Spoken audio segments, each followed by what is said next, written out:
Good evening guys. કેમ છો બધા? મજામાં? મજામાં જશો ને? કારણ કે આની પહેલા જે વ્યસનનો ટોપિક લઈને આવ્યો હતો એ વ્યસનના ટોપિકથી તમને ઘણું જાણવા મળ્યું છે. હવે આપણે આજે બીજો ટોપિક લઈને આવ્યો છું, ચરિત્ર. આ ચરિત્ર છે, આ ચરિત્રથી આપણે રાષ્ટ્ર નિર્માણ કઈ રીતે કરવાનું એ આપણે જોઈએ. તો પહેલા તો આપણા દેશની મોટી સંપત્તિ હોય ને એ સંપત્તિ છે યુવાનો. યુવાનો જ કેમ સંપત્તિ?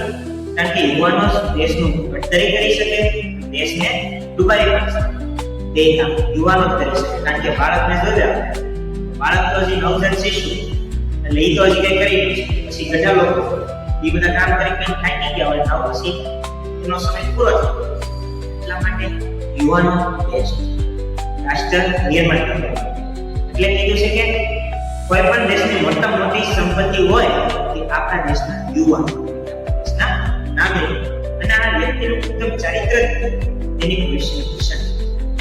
એટલે જો વ્યક્તિનું ચારિત્ર સારું હશે, ઉત્તમ હશે, તો તેનું ભવિષ્ય પણ સારું થશે, લોકો એને માન આપશે.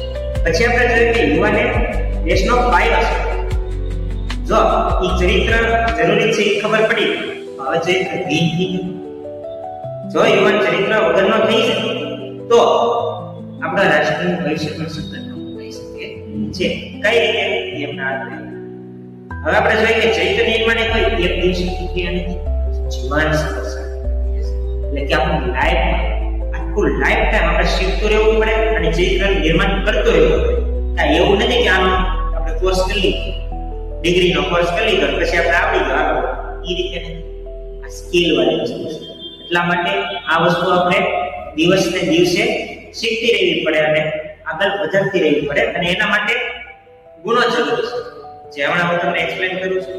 હવે આપણે થોડુંક ચરિત્રનું જોઈએ કે ચરિત્ર કહેવાય કોણ. તો ચરિત્ર એટલે માનવ મનના બધા વલણો સર્વ. એટલે કે આપણા જે બધા વલણો, બિહેવિયર, બધી રહેવાની રીત, હાલવાની, ચાલવાની, બોલવાની રીત. કોઈ બોલે તો પેલા બોલી લે પછી આપણે બોલવાનું. આ બધી વસ્તુનો સર્વ ચરિત્ર. આ બધી વસ્તુ જો આપણામાં હશે ને તો આપણે ભવિષ્ય સુધારી શકે.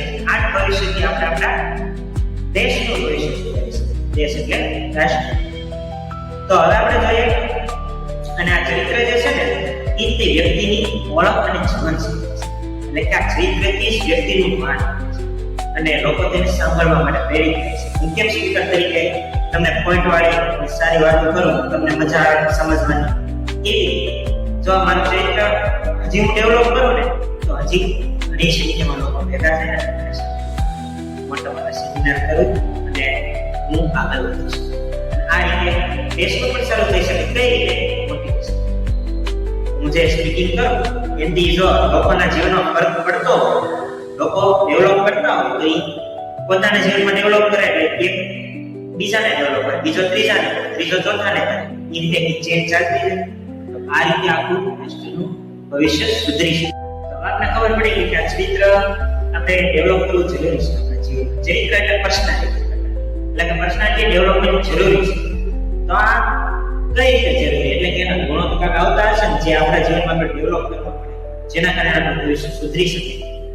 તો એમાંથી હું ગુણો લઉં છું. તો પહેલો છે ઈમાનદારી. ઈમાનદારી એટલે આપણે ભ્રષ્ટાચાર ન કરો, ભ્રષ્ટાચારથી મુક્ત રહેવું, ઈમાનદારી. હું તમને એક એક્ઝામ્પલ આપીને સમજાવું. ધારો શિક્ષક ક્લાસમાં લેક્ચર લે છે અને વિદ્યાર્થીઓ ભણે છે. એમાંથી એક વિદ્યાર્થીને પ્રશ્ન છે કે સર આનું આમ કેમ? તો શિક્ષક પાસે પ્રશ્નનો જવાબ હતો, પરંતુ ટાઈમ ન હોવાના કારણે, લેક્ચર પૂરો થવાના કારણે એને કીધું કે હું કાલે એનો જવાબ આપીશ.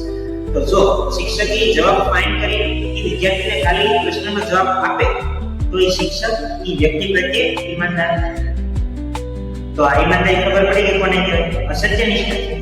એમાં આ જ ઉદાહરણ લઈએ પણ થોડું કે આખા ક્લાસમાં એમના બધા ગ્રુપ પડેલા છે અને એ ગ્રુપમાં એક વ્યક્તિને ઉડતી છે મજાક અને એને ફોટો સબમિટ કરવા બધા.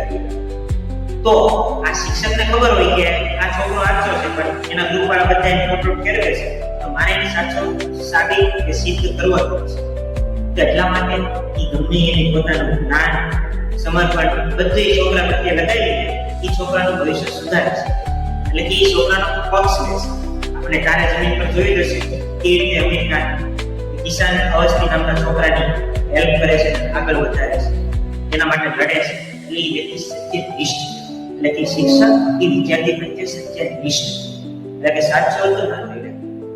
તો આપણે ત્રીજો ગુણ જોઈએ કયો હોવો જોઈએ, તો કે કરુણા, દયા હોવો જોઈએ.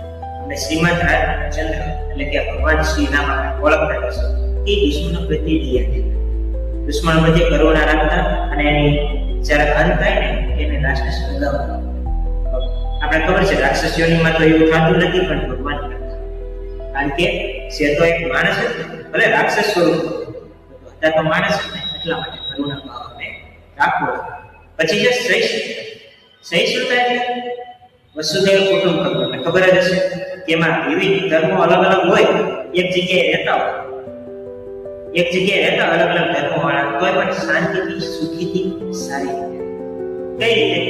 કારણ કે એના ભાવ પ્રેમ ની લાગણી એટલા માટે રહી. તારક મહેતા કા ઉલ્ટા ચશ્મા ખબર હશે, એમાં કેવી રીતે બધા અલગ અલગ છે, અમુક ક્રિશ્ચિયન છે, અમુક પારસી છે, શીખ છે, બંગાળી છે, ગુજરાતી છે, મરાઠી છે, તો એ બધા કેવા મળે સાથે મળી રહે. એ રીતે સહિષ્ણુતાનો ભાવ એટલે કે સમાન, બધા ધર્મ પ્રત્યે સમાન ભાવ.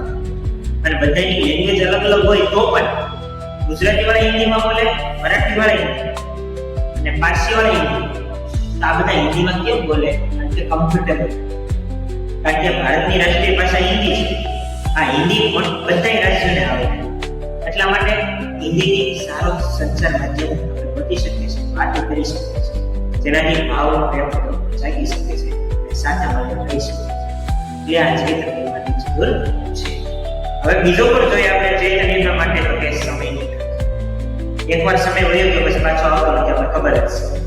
એટલે કબીરજીનો દોહો છે કે કલ કરે સો આજ કર, આજ કરે સો કલને પહેલે વહીની પૂરી કરી.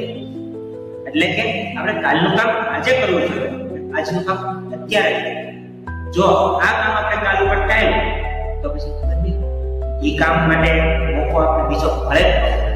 એટલે બીજું ઉદાહરણ લો તો ઓપોર્ચ્યુનિટીઝ. આપણે કાંઈક ઓપોર્ચ્યુનિટી મળી તો આપણે ગમે ને ગમે જવાય. જો એ આપણે કમાઈ, એ આપણા માટે સારી હતી, આપણે કમાઈ તો બીજી રીતે મળે ને ન મળે. એટલે જ્યારે જે ઓપોર્ચ્યુનિટી જે તક આપણને મળે ને એનો લાભ લેવો, એને ગ્રહણ કરીને એમ આગળ વધવું.